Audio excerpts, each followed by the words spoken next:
Good morning, traders. I'm Dennis Dick. And I'm Joel L. Conran. Welcome to Tuesday's edition of Pre-Market Info. We're up about 4 on the S&P here, Joel. The market's holding up quite well. There's a lot of sectors not holding up well, which we will get to in a second. But first, what's your thoughts here on the S&P futures as we come up to this 1688 level once again? Yeah, tight range yesterday. The close 1682.50 only dipped two ticks below that, so that's going to be your support in the session.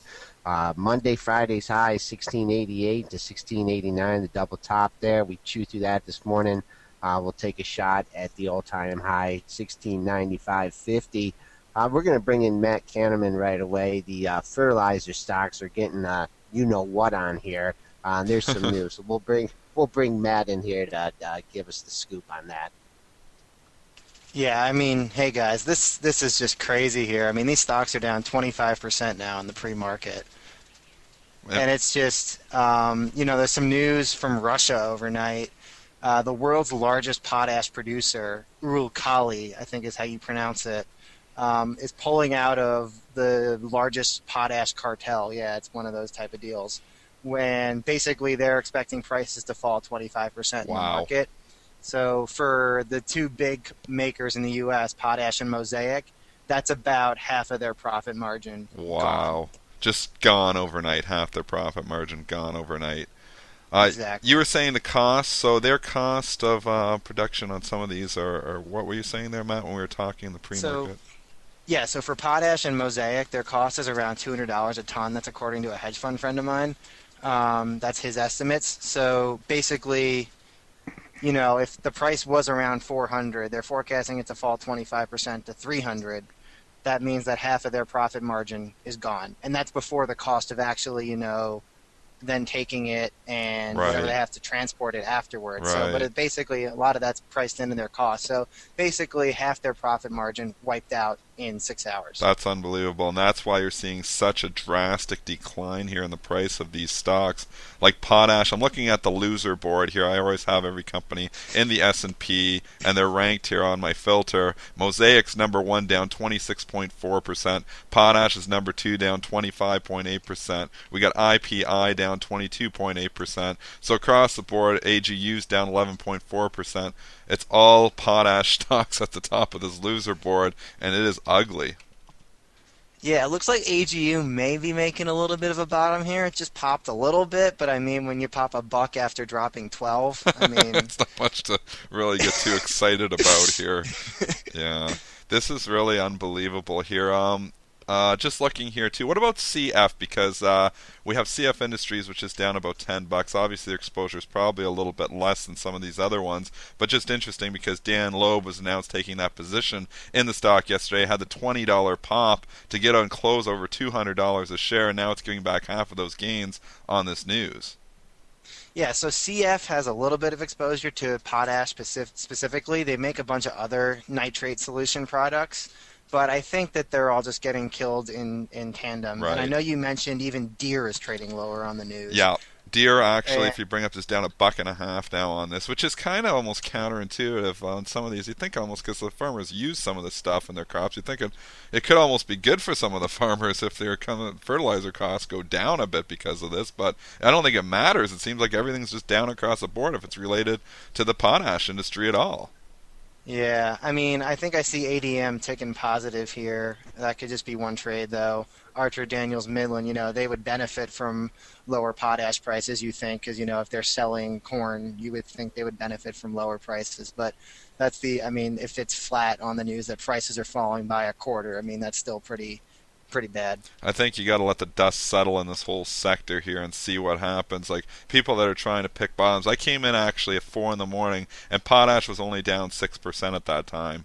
If you thought, oh well, this is a pretty good deal to pick up potash, you're now down 20% here in the next 4 hours. So this is one you've almost got to let the dust settle on these. Let them make bottoms. So hard to pick a bottom in something like this, especially when profit margins are getting slashed in half. I mean, that's just an incredibly bad fundamental news for companies, and letting the dust settle probably would be the best thing here, maybe. Yeah, and don't forget the analysts are all going to come and pile in now, so you're going to have that Right, downward pressure coming in right. after. You're going to get how many downgrades today, how many lowered price targets, how many estimate revisions lower. So, I mean, you're going to have to let that dust settle. I mean, you might make a bottom and then see more downside because you just have all these analysts bashing these stocks now. Well, thanks, Matt, for the update there. Very helpful. And oh wow, that's just an unbelievable news there for the whole potash sector. Thanks, Matt. Joel, what do you think of the technicals on all of this stuff? Going back to like the potash and stuff, you finding any levels, or are you agreeing with us that maybe you Ah, should let the dust settle here? The momentum here is astounding. I mean, if you look at that potash pre-market chart, there's been no bounce at all. It's just straight down since 4 in the morning when the stocks opened. It just continues to drift lower. Yeah, well, for some reason, I just got a little note here. For some reason, the video is not going through on the TOS here. So, Well, trying to describe it. I'm not sure what's going on because everything's right on my end here. Well, first of all, I mean, you don't need to look at this chart here in the potash. I mean, this thing is just going straight down. Really, since been cascading here since the news broke. I guess I'm going to take a look here at the monthlies here to try and find some support in this thing. Anybody that's been trying to pick a bottom here in the pre-market is crushed. just getting crushed. Once again, I mean, you can just go back to perhaps the kind of rule of thumb that we discuss a lot on the show as far as when stocks have this kind of momentum, the activity that goes on between 9:15 and 9:30. Look at your pre-market levels for there to see where at least the post-market or the pre-market has settled. Right now, I mean, you're looking at the stock. You did have a double bottom around the $28 level. It's right where it's at That's right now. yeah, that's going back. That's going back to 2010. Those are monthly levels. So keep an eye on 27.95 was the low that you had in July of 2010. Going to the mosaic here on the monthly. And like you said, Dennis, there was a lot of consolidation before this Yes, happened. there So, was like a lot of consolidation in these stocks. people just had chances, to accumulate the stock. Going back to Mosaic in that same month there, that traded down to 37.68.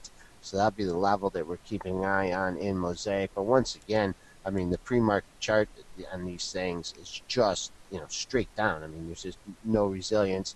Uh, Matt did mention 8GU. That is, of all the charts here that I looked at in the pre-market, Holding up at the least this best. one, yeah. I mean, if you want to say that's holding up, let's take a look at this. Excuse me. Let's get the 8GU up there. That's holding a level at least, and did get a bounce off the low. Low in 78 it 8GU. got down to. Yeah. Yeah, 78 even. Bumped up here. You had that one, 82 was the high. So, after the pre-market. So there's at least some parameters in that one. And then also you mentioned CF, correct? CF Industries. Yes. And wasn't Loeb Yeah, getting into Dan that one Loeb yesterday? yesterday I guess he was afternoon too. in the CF was announced he had a position or he had started a position in there. And it's amazing how the investors just follow these, obviously, these big hedge fund guys, and they pile in. I mean, here it is, the stock $180, and that thing, I couldn't believe it. It rallies 22 points just in the news that, the big hedgy guys bought the stock, and everybody's chasing that. And all those people are seriously underwater here today if they were chasing it late because it's giving back $10 of those gains. But we're like Matt was saying, CF not nearly as exposed, not nearly as pure of a play as a Mosaic or a Potash. So, CF's going to be down here, but I don't think it's going to be nearly as bad as some of these other ones, which continue to go Right. lower. Mosaic, I'm just watching, Joel. Since you started talking about it, it's now under 38. When we started the show 5 minutes ago, Mosaic was down 24%. It's now down 28%. It's fallen 4% just since we've been talking about it. It's crazy. These things are going, these just continue to go straight down. 190 was the low in that CF Industries just about a half hour ago. So that's that's gotten a little bit of a bounce. Arthur just pops in here. Do you think that's going to affect DuPont at all? DD.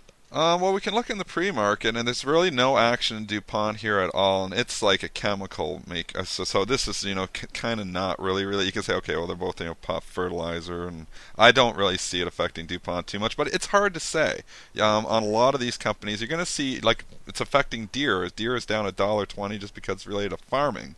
So anything related more to farming, obviously DuPont's more different play, not as so much to farms. But DuPont looks like it's holding up here, so I don't think it's going to affect DuPont.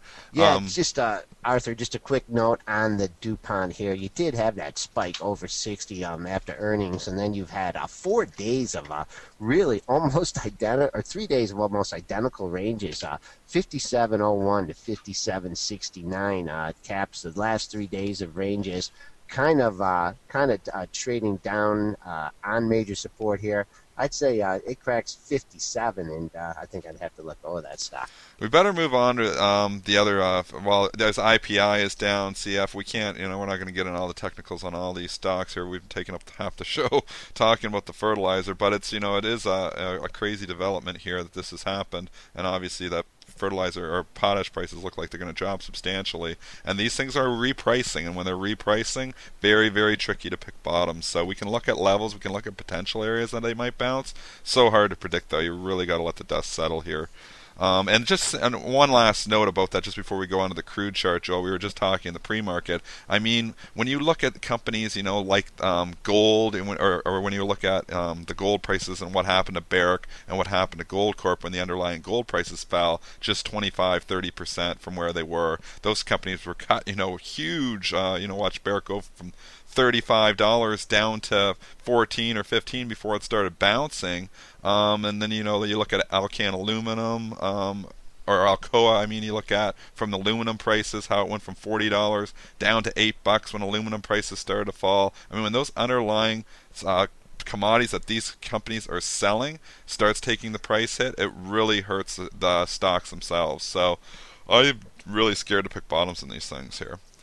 Moving on, though, to the crude. We've got the crude trading and breaking that key support level, Joel. Yeah, I've been eyeing that 104 for the last couple days. You had a series of lows, 103.80, 103.90, 4 or 5 times. It bumped out again. Settled only at like 104 and 54. Excuse me. Open right. Open was the key. If you were waiting to, execute, off the open, if you got your trade off 104.52, 54 is a high. We've now cracked down under 104. We're 50 cents above that. Really looking at the daily chart here, I don't see a lot until the double bottom here at 102, even to 102.12. Don't know if we're going to get there today, but that would certainly be a target for crude. And I don't know. I mean, crude. Do they use crude in fertilizer stocks or something? Fertilizer. I don't know what this thing is trading with, but now this is just a pure technical breakdown here in the crude market. If you do get any kind of rebound rally, all those people that bought at 104 will be hanging out to sell. Interesting that we are down 50 cents, but you got obviously ExxonMobil, Chevron, actually both still trading green here this morning. You think you're going to see some follow through go into those here if the crude price stays down, or is the fact that we're up 4 S&P points going to counter that for like a stock like ExxonMobil? ExxonMobil was a little bit weak yesterday, so I would just keep on the parameters from yesterday's trading. You had a low at 93.61 in the crude market. That coincided with the 93.71 low on July 18th. So as long as it holds that level, I'd still be leaning to the long side. Below that, you could be migrating towards the 93 even level. Let's just quickly look at gold here because it is trading down this morning too, and then we're going to get into the earnings stocks because there was quite a few here that reported earnings. But gold is trading down 0.5%. The GLD is down 71 cents. The gold futures obviously trading down here at 1322.80 this morning, which is a little drifting down there. We had talked about this 1350 level and snuck its head up there a couple of times, but it hasn't been able to get back up there, and that's really the level that Joel and I were looking for if we were going to get bullish on gold. We really want to see it get and hold 1350, and it hasn't been able to do it. Right, sellers stepped down over the last couple days, targeting the 1340 level. Snuck up there on Friday, and then Monday's high at 1338.10. So running into problems a little sooner than that. Couldn't hold the close last night. We've dipped under 1322.60, which was Monday's low. I'm looking for those the double bottom between 1308.40 and 1311.90 from last Thursday and Friday, but got a little rebound off the low, but I really don't see any major support until that 1310 level. Okay, a couple big guns reporting earnings here in the pharmaceutical sector. Let's start with Pfizer because they reported earnings 56 cents versus 55. A little light on the revenue, 12.97 billion versus 13.01 billion, but it is trading up just slightly here in the pre-market. It's up 15 cents, trading and bid at 29.69 here. Yesterday it traded up to 29.91. I want to note the big level here is 30 bucks. It's got up here about a month ago. It got up to 29.81 and sold off from there. Here we are, and we may be testing up to that 29.91 high that we made yesterday. But I see huge institutional seller, 588,000 shares up at 30. So you know the high freaks, they lean on all that institutional size, and when they're showing their hand like that, probably going to see some early resistance in the 29.90s. So 30 would be my bogey. For me to really get bullish on Pfizer, I think it's got to take out 30, and I'm going to stay a little bit bearish before if it stays below 30. Just getting you have a little bit of a rally here going on 21 cents. Looking at that $30 level. Yesterday we got to 29.91, so I'd have to concur with you on that. 29.30 was the low from yesterday. Haven't got near that in the pre-market, but this thing had a nice 2-day move here going into earnings, sprinting almost $1, which is pretty unusual for this stock. And Merck also reported earnings here this morning. They beat 84 cents versus 83. Slight miss on the revenue though, 11.01 billion versus 11.21 billion. So slight on the revenue, and it actually is trading down here. Merck in the pre-market, trading down 48.20. So only down 14 cents. The big whole numbers are coming into play on these pharmaceuticals. I can see Merck up at 49 bucks. There's 157,000 shares for sale. So you know in the 48.90s, you're probably going to get some initial resistance at least as it approaches, if it approaches up to that level. But we're trading down right now, so that may not even come into play.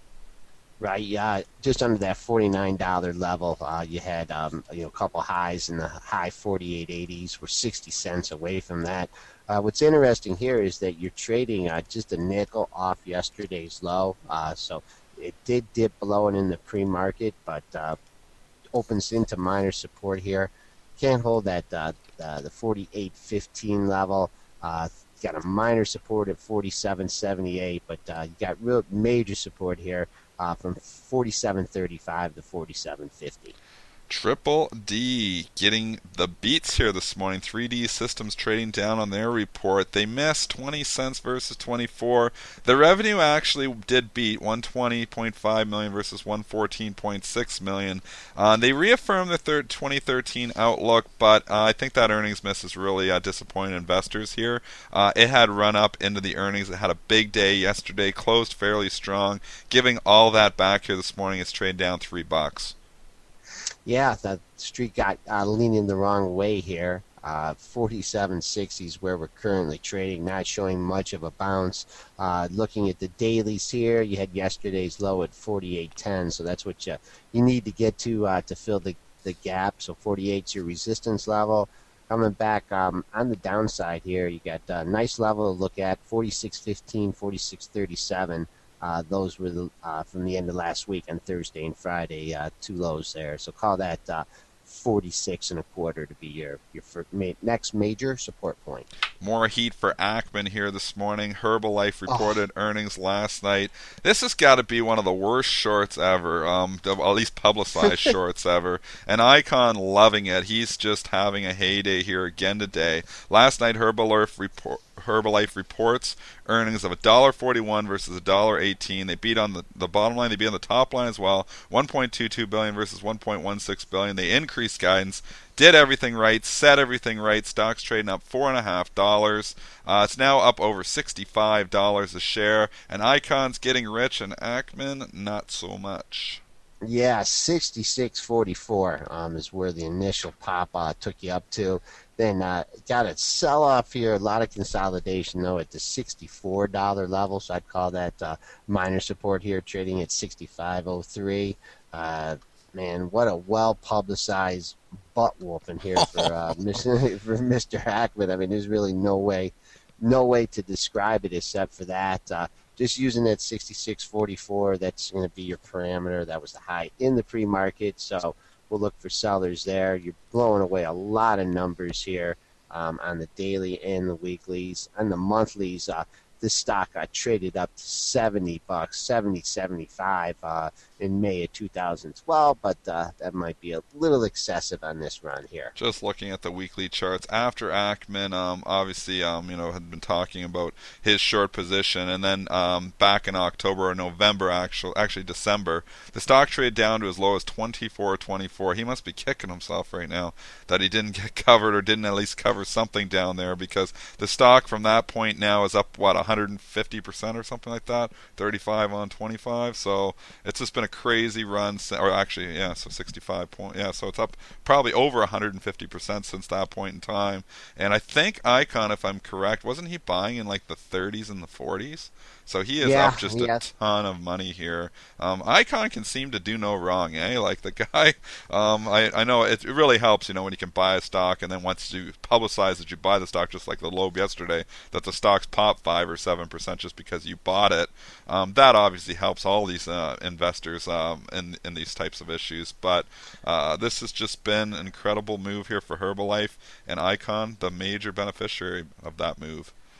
Yeah, I don't know if I mean, hopefully, or I don't care less about Ackman, but I mean, he had some opportunities after the Icon announcement to cover the position. It did hang out between 35 and 40 for a while, but definitely a well publicized, defeat for Bill Ackman. Coach. They were leaning the wrong way in this one too. Here last night it was bid up and going into the earnings report. Tonight it is or today it is trading down 89 cents versus 89. They came in line COH with earnings 1.22 billion versus 1.24 billion. Missed on the top line. Stock trading down almost 4 points now here on 199,000 shares. Right, and once again, this is starting to look like the fertilizer charts here. Just Straight down. yeah, no bounce yet here in the issue. 53.79. That was a low. Yeah, that was a low that you had in June, so that could be a support point for Coach. Well, once again, we're about 30-40 cents away from there, so we'll keep an eye on that. The June low of 53.79. We should give some good news here because there's been a lot of bad news here today, obviously, with the whole potash blow up and a lot of other companies trading down. Aetna, though, AET, so maybe the healthcare providers are going to show us some life here today. Aetna reported a pretty good quarter, 1.52 versus 1.41, so they beat by 11 cents. And it is trading up, although it was trading up more. Man, it was trading up when I looked at it when we started the show. It was up at 65.50. Now it's trading 64.70, so it's only up a $1.30 here now and kind of drifting down lower, offered at 64.70. I hope these healthcare providers can hold on to their gains off the Aetna earnings here. 64.86 was the high from yesterday's trading, so we'll keep an eye on that as a parameter. After that, it opens up into the lower 65s handle, but definitely opening into a little bit of resistance. The pre-market trading that it had is kind of spotty here, not very but the well. major resistance, I believe, the 52-week high, multi-year high at 66. Flip back to the SPOOs just for a second before we close the show. We are drifting slightly higher here again. So despite all this bad news from the potash sector, despite some of your farming stocks trading down, despite Merck trading down and Coach trading down and Triple D trading down, the market is resilient and it is now up 5 points, trading 1687.75.